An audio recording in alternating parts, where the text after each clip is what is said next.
Então, olha, nós estamos aí no primeiro domingo da nossa quaresma.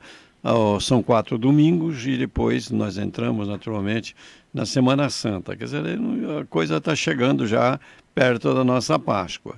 Mas nós estamos lendo proclamando nessa missa de amanhã o texto do Evangelho de Marcos, capítulo 1, versículos de 12 a 15. São Marcos, ele é interessante o evangelho dele, porque o evangelho é mais antigo, né?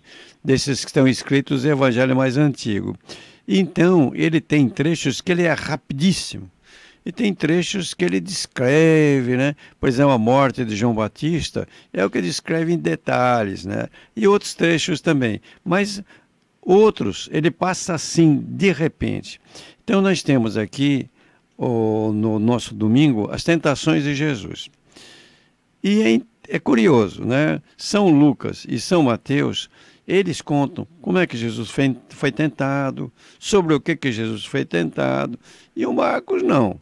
Veja só o que o Marcos diz assim: o Espírito Santo, levou Jesus para o deserto. O deserto era o lugar em que havia tentação. O povo foi tentado no deserto, e também o Elias teve que fugir através de uma região que também tinha deserto. E o que aconteceu? Jesus ficou no deserto durante 40 dias e ali foi tentado por Satanás.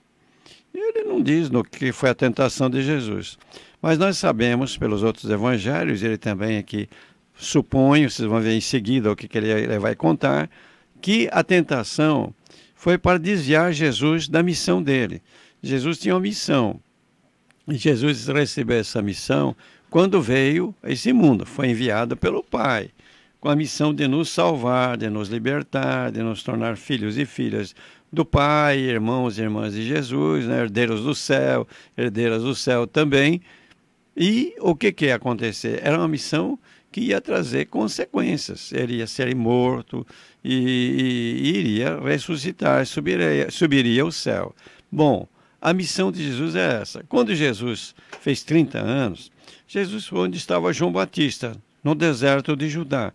Um deserto que eu tive a oportunidade de ver, mas olha, coisa feia está lá, viu? É só pedra e árido, pouca vegetação. E lá passa o Rio Jordão. Ele foi lá, foi batizado pelo João Batista e começa publicamente a missão dele, aqueles 3 anos. Então, o que acontece? O Espírito Santo leva Jesus para o deserto. Chega no deserto, 40 dias, 40 noites, fazendo jejum. No final, o diabo tenta Jesus. Vai tentar que Jesus desistisse dessa missão, se aproveitasse dos dons que recebeu do Pai em benefício próprio. E aí, então, o que acontece? Nós vamos ver em seguida. Então, Jesus vivia entre os animais selvagens, os anjos o serviam. Bom, então termina aí. Veja, uma coisa bem curtinha, né? E depois continua. Depois que João Batista foi preso, Jesus foi para Galiléia, que não ficava tão longe assim, pregando o Evangelho de Deus. Então, o que Jesus fez? Ele venceu a tentação. A tentação é uma coisa que existe na vida de todos nós. A tentação na nossa vida é nos afastar do caminho de Deus. E se nós afastarmos do caminho de Deus, parece que não, parece que as coisas vão indo bem e tudo mais, mas vai chegar um momento em que tudo isso acaba e nós estamos diante da verdade. E aí, então, é o azar nosso. Então, nós precisamos realmente viver no caminho de Deus. Depois, nesse caminho de Deus, cada um de nós recebe uma missão. Eu, por exemplo, Deus me chamou para ser padre, né, presbítero da igreja, depois bispo. Então, essa era a minha missão. Você imagine se naquele momento eu caísse fora. Não, é a missão, a gente recebe a missão. Mas as tentações são bastantes. Você, o Fábio, aqui, foi chamado para ser pai de família, esposo, pai de família, né?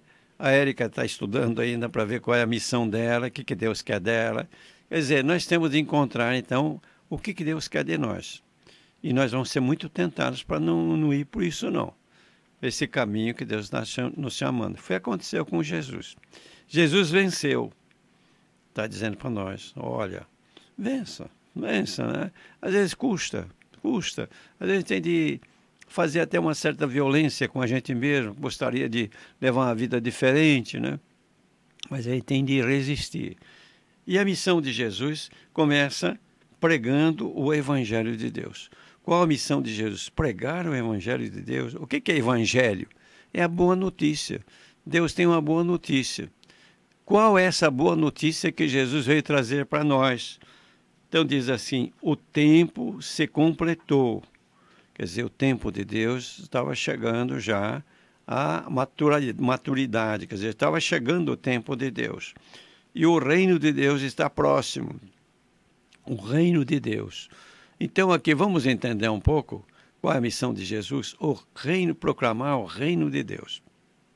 Quando você abre a sua Bíblia, você vai encontrar algumas coisas que são muito importantes. Primeiramente, Deus nos fez para sermos felizes. Daí vem aquela imagem do jardim onde foram colocados nossos pais. É naturalmente uma comparação. Deus nos fez para ser felizes. E a felicidade está onde? Em nós vivemos bem com o próximo, conosco, com a natureza e com Deus. Se nós estivermos bem com Deus, com o próximo, conosco mesmo, com a natureza, nós construímos um mundo diferente, um mundo sonhado por Deus. Agora, o que aconteceu? Isso seria realmente, esse é o sonho de Deus para nós. É o reino de Deus, portanto, o reinado de Deus. Aí Deus nos deu a liberdade. E o que aconteceu com a liberdade? Foi mal usada. Então, aí, o marido ficou brigando com a mulher com o marido, se esconderam de Deus, né? Depois, os filhos, um matou o outro, né? Caim matou Abel. Depois, o pessoal se esqueceu de Deus, se afastou de Deus, e vem o dilúvio, né? Deus manda o dilúvio, uma grande enchente. Mas salvam a família, porque era o único homem justo que havia na terra, diz a Bíblia, né? E então, Noé constrói a arca, se salva com a família dele, 8 pessoas, né? Para começar depois a nova humanidade. Então, é a primeira leitura. Deus oferece uma nova aliança para que a humanidade comece tudo de novo como ele pensou, como ele sonhou, né? É um trecho muito bonito, porque é tirado do Gênesis, capítulo 9, versículo de 8 a 15.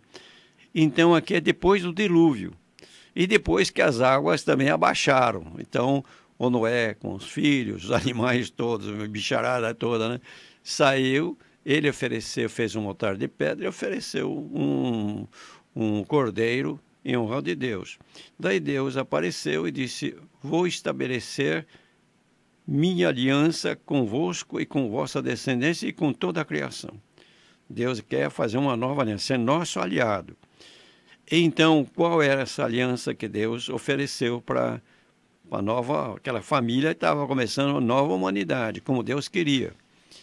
Não vai mais haver uma chuva que mate todo mundo. Então, Deus promete isso. E ele deixa um sinal. Qual o sinal? O arco-íris. Então, o arco-íris, a gente sabe, é um fenômeno natural. Mas a Bíblia começa, a gente olhando o arco-íris, lembra da aliança que Deus ofereceu para a família, não é a nova humanidade que estava começando. Muito bem. Então, aí depois, a família de Noé também desandou, né? E a humanidade então, novamente, né? Aí Deus oferece, não, pensa o seguinte, eu vou começar tudo de novo, mas sem destruir a humanidade. Escolhe Abraão. Vai ser o começo de um povo novo, o povo de Deus, que vai ser no mundo um sinal de Deus. A maneira como aquele povo vai viver é a maneira que Deus sonhou. Bom, então faz aliança com Abraão. Bom, aí o que acontece? A coisa vai indo, a coisa não vai indo bem como Deus queria, né? Aí Deus reúne aquele povo, que é descendente de Abraão, de Jacó, não é? lá no Monte do Sinai, e oferece uma nova aliança. Aquele povo vai ser aliado dele, ele vai ser o Deus do povo, e o povo vai ser o povo de Deus. Então, o que Deus oferece para aquele povo? A terra prometida. Vão ver numa terra boa, mas lá eles têm de viver o sonho de Deus. Mas o que aconteceu? Novamente deu errado, né? E aí, por causa da liberdade, Deus não quer robô. Aí, então, Deus decide fazer um novo povo. E Deus, então, manda seu filho, agora vem o Filho de Deus, que se faz Jesus, nascendo de Nossa Senhora, de Maria Virgem. E o que acontece? Jesus vai fazer para nós uma nova aliança. A nossa aliança é com Deus. Nós vamos ser o povo de Deus, Deus vai ser nosso povo, e nós vamos viver o sonho de Deus, que é o reino de Deus. E na humanidade nós temos de ser um sinal, mostrar para o pessoal, olha, Deus quer isso, que nós vivamos bem entre nós, que entre nós haja justiça, verdade, que a gente viva realmente os valores que são bons, a paz, né? A gente decidir as coisas assim, nos respeitando. Depois, a nossa família também, né? Depois, estar de bem com Deus. Deus é tudo. Então, Deus agora se apresenta como Pai, né? Depois, conosco mesmo, cada um se reconcilia com Deus. É todo o apelo da Quaresma. Vamos nos reconciliar com Deus, né?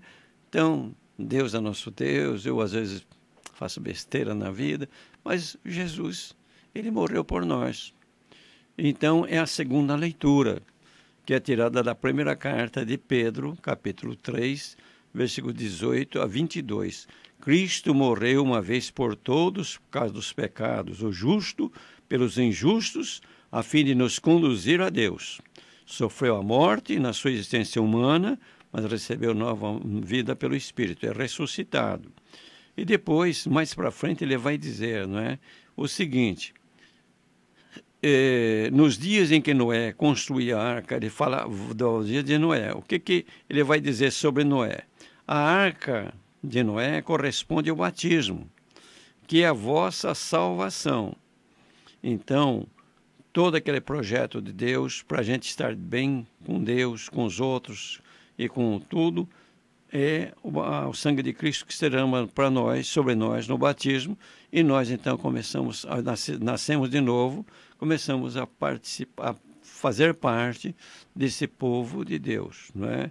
É o que ele diz aqui: a arca corresponde ao batismo, que hoje é a vossa salvação, pois o batismo não serve para limpar o corpo de imundície. Então, não é um banho que você leva assim, para limpar e fazer higiene, não. Mas é um pedido a Deus para obter uma boa consciência em virtude da ressurreição de Jesus Cristo. Quer dizer, então, o que acontece? Pelo batismo, agora nós somos filhos e filhas de Deus, herdeiros e herdeiras de Deus. É uma coisa muito importante, é um povo, portanto, que é uma família, a família de Deus. Então, veja, a gente vai vendo a nova aliança. Jesus morreu uma vez só, né? Diz aqui o São Pedro, e é verdade, ele não morre de novo. Na missa, nós temos a parte da oração eucarística, o pão e o vinho se tornam o corpo e o sangue de Jesus Cristo. O que está presente ali? Jesus Cristo está presente, mas aquele momento que ele se ofereceu por nós na cruz está presente também. Ele não morre de novo, não, mas está presente a oferta dele lá na cruz do Senhor. Por isso que São Paulo diz, e na missa também, recordamos a paixão e morte de Jesus. Então, lembramos disso, desse momento em que foi feita a nova aliança. E depois, naturalmente, estar de bem com os outros, estar de bem com Deus, estar de bem com a gente, consigo mesmo, isso é muito importante, né? Então, ter uma boa consciência, como diz aqui São Pedro, né? E depois com a natureza também, que é a nossa casa, que tudo faz parte do ambiente que nós estamos. E depois, Jesus vai dizer assim: convertei-vos e crede no Evangelho. Então, para a gente ser um sinal desse reino de Deus, que é a nova aliança, nós temos de nos converter, mudar de vida. A gente às vezes faz besteira, né? Todos nós. Às vezes nós fazemos coisas que não devemos fazer. Convertei-vos. E crede no Evangelho, acreditai na boa notícia. É a fé. Então, as duas coisas que são importantes. E tendo então isso, né, essa conversão de espírito e a fé no Evangelho, na boa notícia de Jesus, do reino de Deus, o que acontece? Nós vamos estar com força para enfrentar as tentações que virão, para a gente se afastar desse caminho. Quer dizer, você vai ver, por exemplo, a verdade. Às vezes tem tentações de mentir, né? Agora, eu não falo de mentira assim, coisinhas assim, que às vezes é besteirinha que a gente faz, não. Faz aquela mentira para enganar o outro, ou a outra pessoa. E nós estamos numa sociedade muito marcada pela mentira. Você veja aí o que se fala hoje do fake news, né? Que é uma coisa muito triste nessa campanha da fraternidade mesmo. Tem uns caras aí, meu Deus do céu, é diabólico.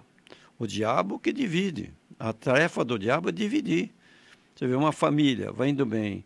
O diabo tenta dividir a família, né? As amizades. O diabo tenta dividir. Então, quando uma pessoa se coloca nessa posição que estão fazendo por aí, isso é diabólico, que quer dividir a igreja de Jesus, né? Então, a gente tem muita tentação. Verdade, a justiça, a paz. Queremos resolver as coisas, às vezes, no muque, né? No murro. Não é por aí, né? Deus nos deu para nós a voz, né? E também inteligência. O papagaio fala, mas ele não tem inteligência, repete. Nós temos a inteligência para pensar no que a gente fala, né? Então, eu acho que é importante a gente vencer essas tentações que aparecem e que querem nos afastar de Deus, né? Ô, Dom Luizinho, de fato, é um período importantíssimo para refletir sobre isso, né, Dom Luizinho? Um momento de buscar a Deus e lembrar disso daí. Esse ponto que você colocou, eu acho que é crucial.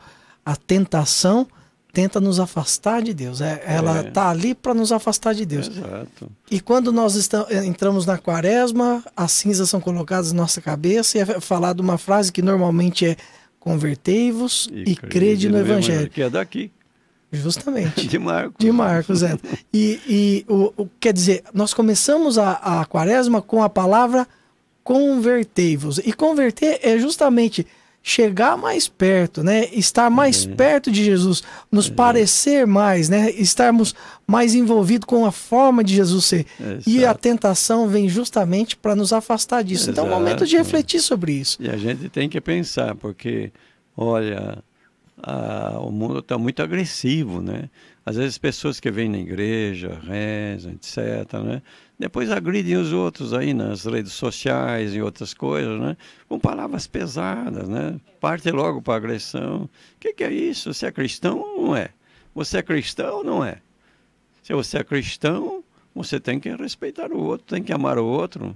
Se o outro pensa diferente, ele tem direito de pensar diferente. A gente tem que ter esse sentido cristão que está faltando justamente aquilo que nós vimos na abertura da quaresma, né? Jesus dizendo, práticas religiosas. A pessoa vai em novena, vai na missa, reza o terço, a pessoa faz, quem sabe, jejum, tudo isso. Mas se não muda o coração, isso são coisas que não tem muito sentido. É remendo novo, é roupa velha. A gente tem de ter roupa nova, que não precisa de remendo. É melhor, né? Mas se precisar... As práticas religiosas são importantes, tudo isso é importante, mas se não há conversão realmente, e a fé na boa nova de Jesus, são coisas periféricas, não é? Por isso que você vê, às vezes, uma pessoa que vem na igreja e tudo mais, de repente muda de religião, periférico. Quer dizer, não penetrou no coração, não houve uma conversão de coração, não houve aquela experiência de Deus que nós temos de ter no contato com Deus, né? Quando você vai numa missa, por exemplo, você tem de participar, viver a missa, daí se torna uma experiência na sua vida, né? A coisa vai penetrando, não é? Não é verdade? É verdade. E aí a pessoa não vai, o mandamento de não faltar à missa começa a se tornar supérfluo, né? Porque ela não vai querer mais ficar sem, né? Ela já não vai querer mais ficar sem, não precisa nem no mandamento. É o ideal, né? Justamente. Dom Luizinho, mas eu não posso deixar a gente terminar o programa, já primeira semana da quaresma, né? Nós estamos vivendo aí o sábado depois das cinzas, e o senhor tocou num ponto muito importante. Nós temos que reforçar a respeito disso, a respeito da campanha da fraternidade. Porque nós vimos, eu recebi muitos vídeos, posts, pessoas perguntando o que é isso aqui, por que estão falando isso, por que estão falando aquilo. Dom Luizinho, nós conversamos, escutamos muito de pessoas sensatas da nossa diocese, até de fora falando. Em primeiro lugar, né, a igreja, como diz a campanha da fraternidade, é única, né? Então ela tem que ser unida. Jesus Cristo, ele veio para unir o que estava disperso. Então já faz parte da nossa campanha da fraternidade. E uma coisa que me toca muito na minha vida é olhar o exemplo dos santos. Eu gosto muito, né? Tanto que no programa aqui eu sempre falo de algum santo. E quando nós olhamos os santos do passado, eu gosto muito de São Francisco de Assis. São Francisco de Assis viveu num período conturbado, a igreja estava em crise. Tanto que Jesus falou para ele: reconstrua a minha igreja. Ele achou que era para fazer a porciúncula de novo, né? Mas olha como foi a atitude de Francisco. Ele não saiu criticando o Papa, criticando o bispo. Ele fez o que Deus mandou ele fazer. Então, eu digo assim, as pessoas não sabem se está certo ou se está errado o que é que ele está fazendo. Mas, como papagaio, acaba divulgando uma coisa que às vezes é errada. E quem teve esse tipo de atitude não foi um santo, né? Foi aquele que rachou a igreja. E você vê que quanto ele trouxe de sofrimento. Então, nós temos que ver para que lado que a gente quer ir, né, Dom Luizinho? Verdade. Olha, tem um vídeo aí, eu não vi, me contaram, porque eu não gosto de ver essas coisas, sabe? Eu também me irrita. O cara faz uma análise do documento. Para dizer a verdade, eu li o documento. O documento não tem nada demais. Eu também li e também não vi aquilo tudo, não. Tem um lado lá, no ver, que talvez quem é de um lado da política se ofenda, porque eu acho que foi essa a razão realmente dessas crises todas, né? É um lado político, ideológico. Agora, você veja, ele fez análise do documento como se fosse um documento da CNBB. E não é. É um documento de várias igrejas que formam a Conselho Nacional de Igrejas Cristãs, o CONIC, né? E tudo de acordo.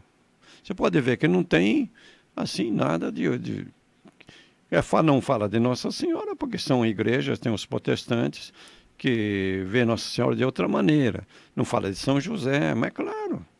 Então, é uma falta de bom senso, uma falta de... Eu não entendo como é que possam acontecer essas coisas. Mas acontece. Depois a gente não deve se alarmar com essas coisas, porque olha o que São Paulo teve de enfrentar no tempo dele, né? Até bordoada ele levou, né? Ele sofreu demais. E para conseguir manter a unidade daquelas comunidades, que dificuldade, meu Deus do céu, né? A gente vê aquela comunidade de Corinto atrapalhada, né? Vê aquela comunidade de Colossos, né? No Colossos nem tanto, mas os Gálatas, né? Puxa vida, rapaz. Quer dizer, é uma coisa interessante a tentação. Pois é, a tentação da luz. É a tentação, né? O diabo que procura botar o rabo dele em tudo, né? E então a gente tem que resistir a essas tentações. Quando a gente tem uma crítica a fazer, a gente faz, mas com respeito, né? E no lugar certo, né, Dom Luizinho? Não de repente em público, porque o que as pessoas de repente não perceberam com o advento das redes sociais é que quando nós falamos alguma coisa na rede social, você não está falando, por exemplo, eu pro Dom Luizinho. Se eu falar agora aqui no microfone, pro Dom Luizinho, eu posso me referir a ele, mas eu tenho um montão de gente que está escutando a gente junto. Ou seja, eu estou falando em público. E na rede social é a mesma coisa. A pessoa quer se dirigir, por exemplo, ele não está satisfeito, ele não concorda com alguma coisa, que ele se dirija a uma pessoa diretamente, fala, olha, isso aqui precisava ser pensado melhor, mas não dessa forma como está sendo feito. No mínimo isso, né, Dom Luizinho? No mínimo isso. Agora, sem nem levar em consideração os erros que as pessoas estão cometendo em relação ao bom senso que o senhor próprio falou agora, né? Então... E o tema é muito bonito. Jesus é nossa união. Ele dá... Jesus é a nossa paz. Mas, Dom Luizinho, vamos pensar certinho. Se o tema justamente é esse, de união, como que o inimigo não ia querer desunir? Porque daí... Pois Dom Luizinho, faz parte do jogo, né? O diabo é muito esperto. Ele é muito esperto. Ele pega as coisas no ponto fraco, né? Pois é. E veja, o tema justamente é a união, comunhão. Quer dizer, nós somos várias igrejas que dizem que seguem Jesus Cristo, né? Então, como é que nós podemos nos entender? Como é que nós podemos nos ajudar a formar novamente, né, um povo só, né? E aí, então, vão se vendo as dificuldades de doutrina, mas tem as comissões de teólogos que vão resolvendo, tentando resolver os problemas. Mas no campo social, nós podemos juntos, trabalhar juntos, né? Então, promover a paz à sociedade. O mundo está precisando de paz. Desse jeito, um tentando engolir o outro, daqui a pouco um engole o outro engole o outro, né? Aí não sobra nada. Então a gente tem de procurar realmente desarmar os espíritos, né? Dom Luizinho, infelizmente a gente vai ter que parar de conversar, porque eu estou olhando aqui no tempo, já estouramos o nosso tempo. Mas como é bom, Dom Luizinho, como é bom essa reflexão litúrgica que o senhor faz conosco, como é bom esse bate-papo, como é bom escutar o senhor no sábado. E sempre o retorno dos nossos ouvintes, né? Agradecendo por esses sábados que nós temos a participação do senhor. E eu queria falar em nome deles. Muito obrigado, Dom Luizinho, porque realmente é um momento maravilhoso de muito discernimento a respeito da palavra e hoje especialmente a respeito da campanha da fraternidade, né? Isso é muito bom mesmo. Dom Luizinho, só me resta pedir a bênção para nós aqui, principalmente para os nossos ouvintes que nos escutam agora. Não tem dúvida, Fábio. Desejando um bom sábado, um bom domingo, uma boa semana.